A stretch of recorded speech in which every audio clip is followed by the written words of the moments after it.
So yes, today is about the power of the spoken word. So have you ever lost your voice? You've had a head cold or some other nasal, throaty condition, or you yelled a lot. That used to be it when we were kids. And you lost the use of your voice. And that can be frustrating when that happens, can't it? Or maybe it's a relief. You know, when I attended seminary, my husband Denny and I would practice a day of silence once a week.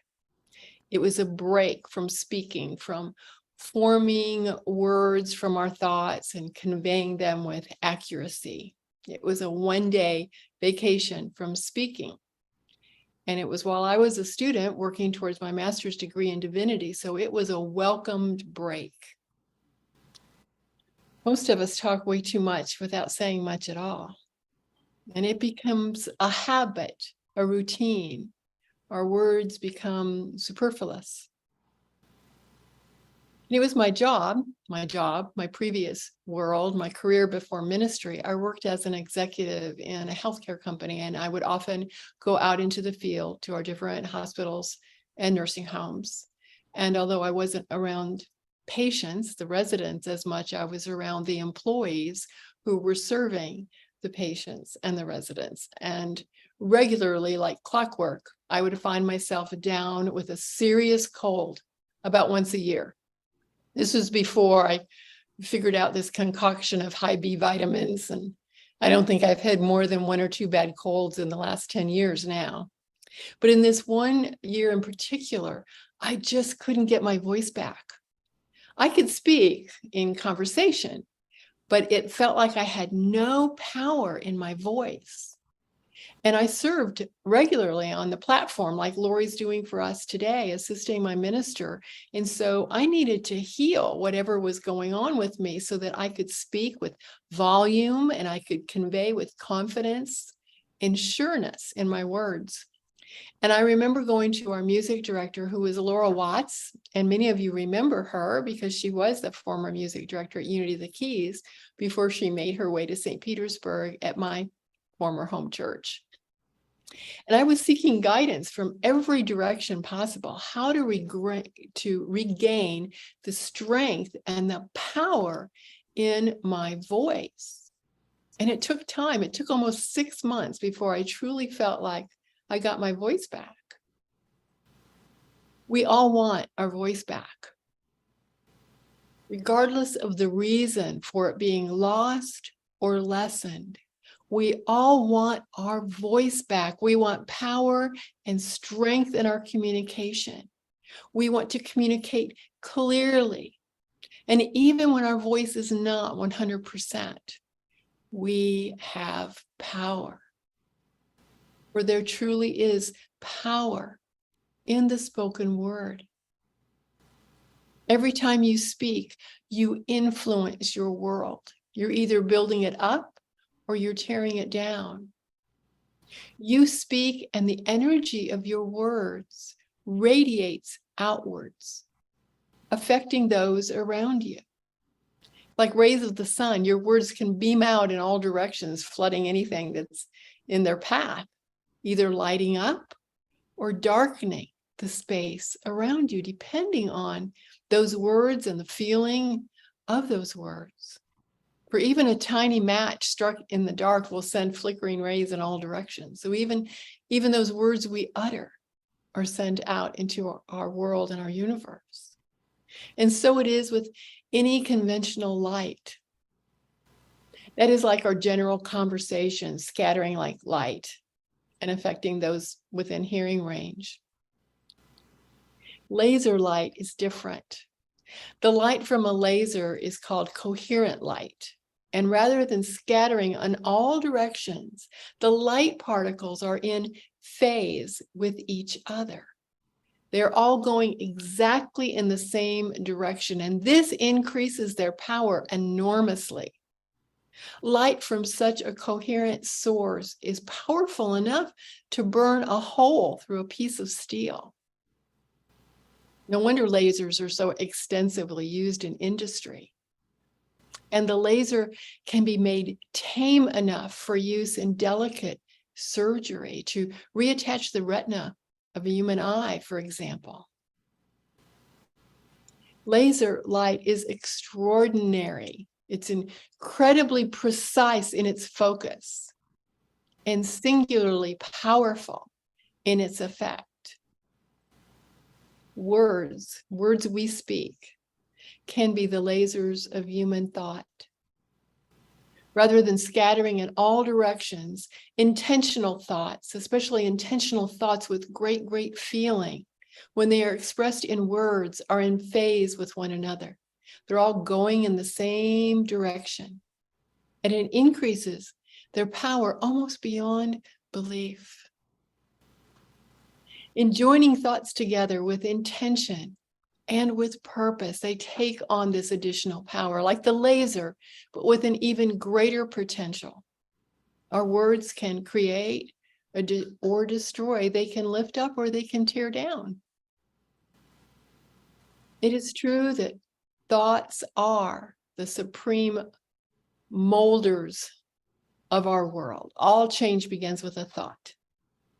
But something else happens when we put our thoughts into sentences, when we speak the word. It sets up a potent vibration in our bodies. Speaking and hearing and feeling our thoughts impresses them more fully upon us than merely thinking them. Words move us into action. And when we declare our thoughts, when we speak, every atom of our bodies responds to the sound of our voices. Not only do we hear what we say, we actually feel what we say. You know, vocalists, singers experience this regularly. Our music team is not simply performing for us. They are experiencing the message of the song and conveying the lyrics to us. I know I love to watch them. They can be filled with energy and movement, for they're experiencing the music as they're singing it to us. This is one of the greatest aspects of a mastermind group. Those of you who've been in a mastermind group or are in one now, or prayer groups, to have someone else speaking in their words, affirming the desire of your heart. This is incredibly empowering. Having someone speak your vision, painting the picture for you, as we do in the mastermind groups, feeds your very soul. I've been moved to tears more than once, hearing the desire of my heart spoken and affirmed by someone else. Every word has an effect. The intensity of the effect depends on the intensity of the thought and the feeling behind it, and the way the word is spoken. An obvious and very basic example is the fact that soothing words create and the release of soothing chemicals in the body. This is true not only for the speaker of the words, but also for the listener of those words. Whereas angry words cause the release of those fight or flight chemicals, again, both in those who hear the words and the person who is speaking them. This is a scientific, measurable fact. And even without scientific proof, we already know this to be true. If you've ever spoken soothing words to a frightened child, or remember hearing such words spoken to you when you were frightened, you know the power of loving words, of loving thoughts put into words. And conversely, if you've ever spoken harshly or been spoken to harshly, you know the power of angry thoughts put into words. You know, it's common knowledge today that speaking soothing words of love and encouragement to plants makes them grow faster and better, whereas harsh, hateful words tend to make them wither. If our words can have such an impact on plants, imagine the impact we have on ourselves. Remember the experiments of Dr. Masaru Emoto, proving that our thoughts and emotions, even without speaking the words, can affect the molecular structure of water. And humans have between 55 and 60% their body content is water. The words we think and speak are powerful indeed, as well as the words that are spoken to us. We can saturate that energy, again, that carries the potential to create or destroy. And we are accountable for every idle word we speak, for it brings forth after its kind in a very real way. It becomes flesh and dwells among us and in us and as us. We cannot help but becoming what we say we are. The more resolutely and intensely and consistently we speak the word of who and what we are, the more surely we move towards becoming what we say. If we happen to accept the words directed to us by others, if we make their words our own, then we move in that direction as well. That's why the I am statements, I am ... I am ...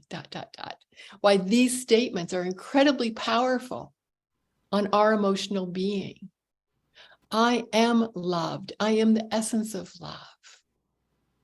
I am powerful. I am creative. Those are all incredibly powerful words, such as are the you are statements, words we say to or hear from other people. You are ... You are brilliant. You are creative. You are smart. You are worthy. Use them both with awareness, with kindness, and with great love. I'm going to repeat that. Use the I am and the you are statements with awareness, with a kindness, with compassion, and with great love. In 1 Peter, the fourth chapter, the 11th verse, it says, if anyone speaks, he, and I'll add, or she, should speak as one conveying the words of God. If anyone speaks, he or she should speak as one conveying the words of God. For we each have a choice. The choice to choose our thoughts, to choose our words, to speak as one conveying the words of God, the words of spiritual truth, the words of love. Be the presence of love with every thought and word. There's also great power in speaking words of commitment. And today I invite you there in the congregation at Unity of the Keys to join me in the official installation of new members to our church community. Today we have 3 new members who fulfilled the commitment to become official members. Would the following candidates please come up front and face the congregation? We have Amy Powers and Christopher Price. We also have Catherine Dowdy, and who's not present this morning. She's going to be included in the installation as she will not be returning to Key West until next month.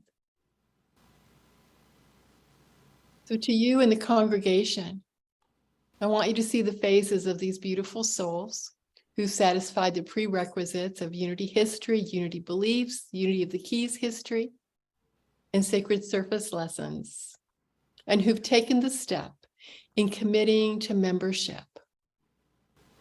So Amy and Chris, please face me now. We are reminded, where 2 or 3 are gathered together in my name, there am I in the midst of them. For Unity membership, there's no greater desire than the desire to know God and the desire to continue to unfold spiritually. Each of you have shared with me your personal desire to continue on your spiritual journey. You've each shared the heartfelt yearning to belong to a community of inclusiveness and spiritual awakening. We offer no prescribed doctrine or creed other than to seek the truth and to follow the only commandments Jesus gave us. Thou shalt love the Lord thy God with all thy heart, with all thy soul, with all thy mind, with all thy strength, and thou shalt love thy neighbor as thyself. We unite so that we have a place to work together, a community in which to commit so that we may help one another in prayers and thoughts and expressing our spiritual powers and supporting one another. For in this manner, we strive to be a force for good. The three of you who took this class together have bonded in a special way that is unique from the other members of the congregation. And you will remember this day and who committed with you to membership of the church. Please take a moment to look at one another, your brother and sister, on the sacred journey. And you can look back at me. In our unity of purpose and our love of God, and as dedicated students of truth, we believe that the revealment of truth from within us is the rock on which the one and only Church of Christ is built. We believe that the church is not really a place, but always a people. Never a sacred building, but always a believing and beloved assembly. The church is you who pray, not where you pray. Unity means oneness, and we create this unity by bringing with us our various backgrounds to blend together in the name of the living Christ consciousness. Please turn now and face the congregation. Look at the faces of those who have become or will become close to you as we journey together. Feel the acceptance and love freely flowing from every heart to yours. As you face the congregation, speak directly to those present today, Amy and Chris. Do you wish to be installed as members of Unity of the Keys? Say yes if you do. I ask Lori to present to these new members their certificates of installation. To Amy and to Chris.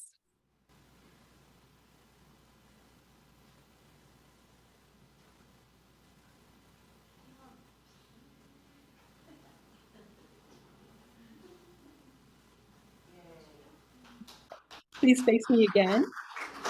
Oh, that's okay. Let's do that. Absolutely. Now, please face me one more time, Amy and Chris. Friends in Christ, as ministers of this church, it is my privilege on behalf of the membership to receive you into full and active membership of this church. May we travel this path together, and God bless you. And now turn and face the congregation. Congregation of Unity of the Keys, please welcome our newest members, again with applause.